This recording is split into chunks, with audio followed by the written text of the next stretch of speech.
Hi everyone and welcome back to our channel. In this video, I will show you how to save pictures in Pixlr. So first, go to pixlr.com and select Pixlr Editor.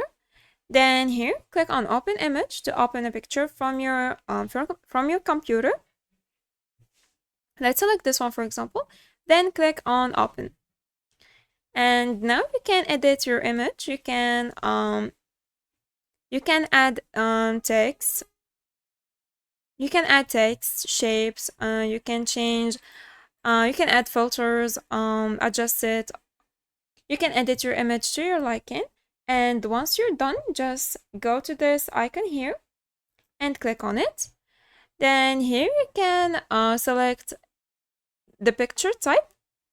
If you want it JPEG, here you can change the quality, high, mid, low, or you can drag this slider.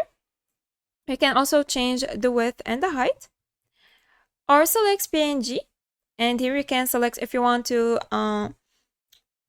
save it with the background or without background or with a transparent background.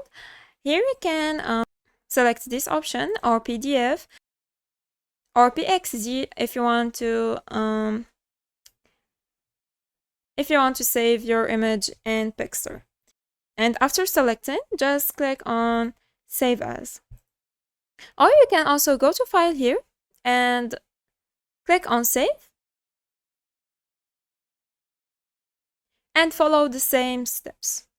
Or you can also click on File again and go to Export. And here you can quick export image as PNG or quick export layer as PNG. So you can, if you have multiple layers, let's add a layer here.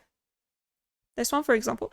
If you have multiple layers, just select the layer you want to export, then click on File, Export, and quick export layer as PNG. Then select the location where you want to save your picture and click on Save. And that's it. I hope this video was helpful. Thanks for watching. Goodbye.